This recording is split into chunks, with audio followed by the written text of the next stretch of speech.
Hi, I'm Jay Myers, the CEO of Next Generation Manufacturing Canada. Welcome to another one of our project podcasts. And today I'm really pleased to be able to introduce Luna Yu, who is the CEO of Genecis Bioindustries. So, Luna, thanks very much for joining us today. Oh, thank you. Really our pleasure to be here. So, Luna, before we start talking about the project, tell me a little bit about Genesis and maybe a little bit about your background as well. Sure. So what we do here at Genecis Bioindustries is that we make compostable plastics from food waste. So we're a biotechnology startup based in Toronto, Canada, founded in 2017, and really we got a great team of young engineers and scientists looking to change the world. My personal background is I studied bachelor's and master's of science at the University of Toronto, and actually worked out of the laboratory at the U of T labs right when we started Genesis. And here we are today. We're roughly 34 employees going strong and going from pilot to industrial demonstration with the help of NGen. Oh, that's super. So you're kind of attacking a pretty big problem here, the development of alternative materials other than plastics. And why did you focus on that particular challenge? And tell us a little bit about how Genesis approaches the whole circular economy, circular manufacturing of materials around plastics. Absolutely. So I think our story really started back in 2017 when we really wanted to make a difference in the world by solving two major problems. The first one is food waste, and second one, as you mentioned, is plastics, right? Every single year, there's more than 3 trillion pounds of food waste that goes directly to waste. And when they're left to rot away in landfills, they produce methane emissions equivalent to that of all cars in the world, which is Wow. massive, right? Now, on the other hand, the pollution that's caused by plastics is equally as massive. I'm sure we've all read on the news how plastics are really polluting our oceans as well as environments. But what I think most people don't know is that through the food chain, especially the human food chain, humans directly consumes a credit card worth of plastics every single week. And that's really crazy to think about because once it gets into your body, it can cause all sorts of havoc, both short term as well as long term. So we really wanted to make sure that we can find a way to essentially upcycle that food waste into something that's a lot more healthier and a lot more friendly for the environment in the form of compostable plastics. That's a that's a lot of food that's going to waste. Any idea about in terms of the whole value chain, the whole from farm to fork, what percentage of that is going into waste of some sort? Absolutely. So, unfortunately, to say, roughly 40% of all food produced in the world today goes directly to waste, and that's captured all across the landscape where they're harvested, as well as the processing, as well as the end post-consumer food waste altogether. Okay. So, how important is it as well to be connected to I don't want to say recycler, but someone who is looking after managing all of this food waste for a company like Genesis? Oh, it's super important. As a matter of fact, most biotech companies actually relocate to wherever their feedstock is located. So if we were using sugars as our feedstock, we would be likely located in Brazil today where there's huge amounts of sugar cane, for example, Right. right? And for us, through the NGen project, we were able to get basically one of our key partners who collects a huge amount of organic waste so that we don't have to worry about it. Plus, they got a lot of the existing infrastructure, so we can utilize a lot of their equipment, et cetera, to be able to set up a lot more quickly. So tell me a little bit about the project itself. What's the core objective of what you're doing? Great question. So with this engine project that we're doing with Stormfisher, which is the biogas plant that we are collaborating with, it really hallmarks a radically new method of achieving rapid and inexpensive scale up. So traditionally, for any biotech company to produce a lot of product, we essentially need to build these massive plants that cost hundreds of millions of dollars and many years to set up, right? And what NGen is really enabling to do here instead is to piggyback our technology onto the existing infrastructure of these large fermentation plants, specifically the biogas plants like Stormfisher. And doing this will allow us to scale 5 times faster, bypassing a lot of the permitting issues, a lot of the just Mm. setting up, as well as within a fraction of the cost as they already have a lot of the equipment that we need. So it sounds like a nice match, but tell me a little bit about some of the obstacles along the way. You mentioned some permitting issues. How easy is it to develop this or scale up this new process then with and you know, great to have a partner who can help you do it, but I imagine it's not an easy process to be able to scale up. Oh, not at all, for sure. And to give you an example on the permitting side, so we've spoken to several other biotech companies, even biogas plants, who try to set up plants from scratch, right? And typically in Canada, especially, it can take anywhere between 3 to 5 years to even get a permit approved to be able to set up a plant in any standalone greenfield location, right? Whereas for us, through the Stormfisher project, all we have to do is essentially file for an amendment under existing ECA, the environmental permit, right, to include us on site, and that only takes a couple of months to do. So we're essentially doing that 10x faster here, specifically with this project, right? Now, aside from that, just in the process of building our company, we've also had a lot of interesting challenges too. To give you an example, when we first started our company back in 2017, we were working out of the U of T labs, right, which we were super grateful to have.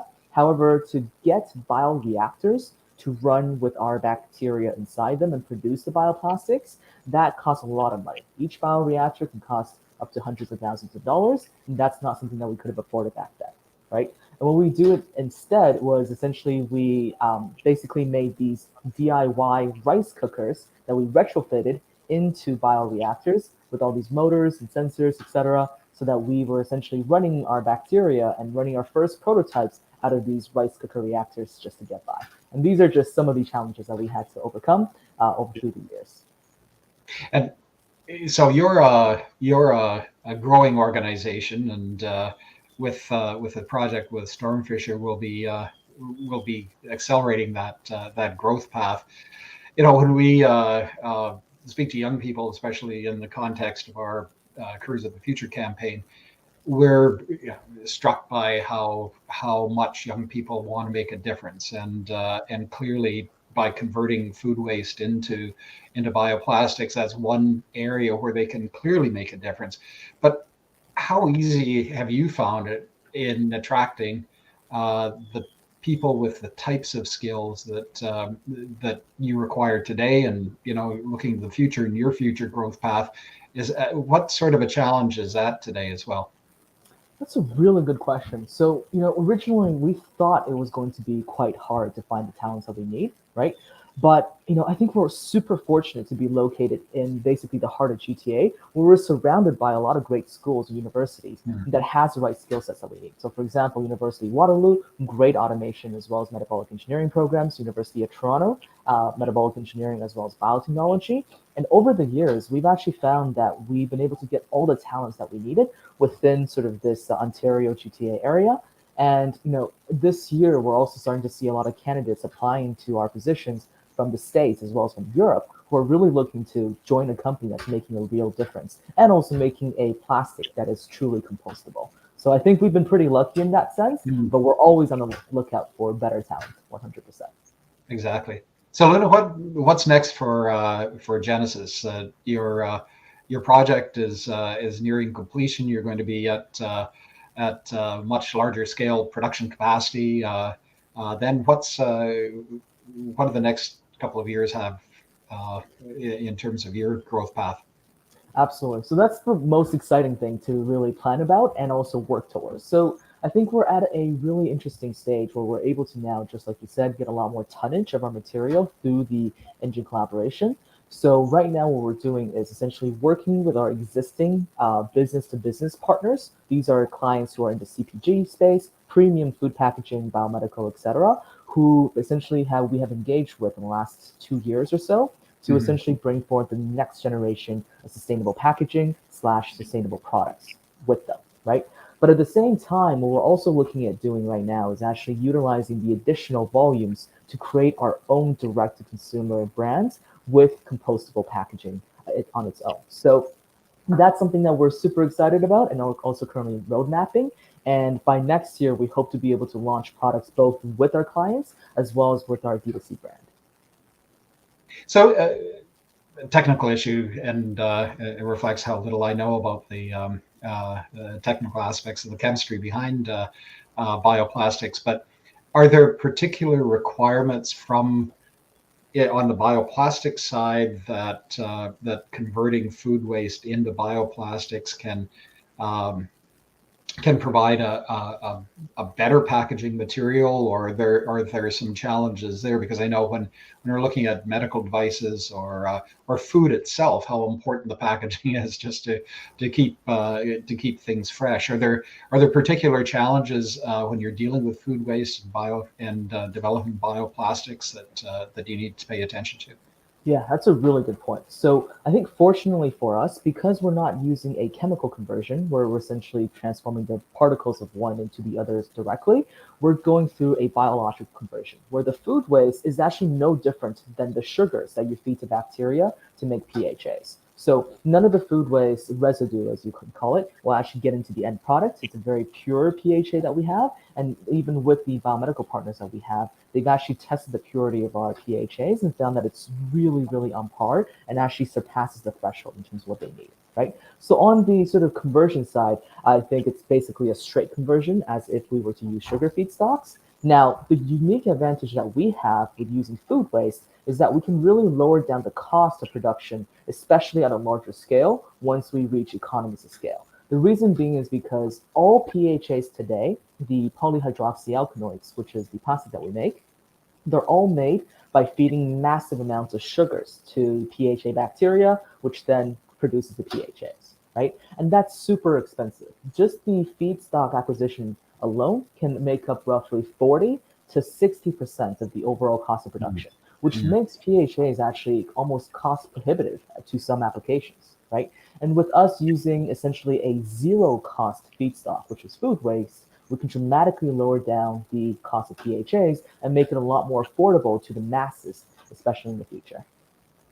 Which is important for any company that is looking at large scale packaging of food products themselves, or anything else where there's a specialized type of packaging that's required. Exactly. Luna, thanks very much for joining. If people want more information, what's the best way to get in touch with you? Well, the best way is to follow us on Twitter at G Bioindustries, as well as look us up on LinkedIn, Genecis Bioindustries Inc. Super. Well, we look forward to continuing to work together and looking at how we can continue to help commercialize this new exciting bioplastic. There. Thanks so much for joining us. Absolutely. Thank you.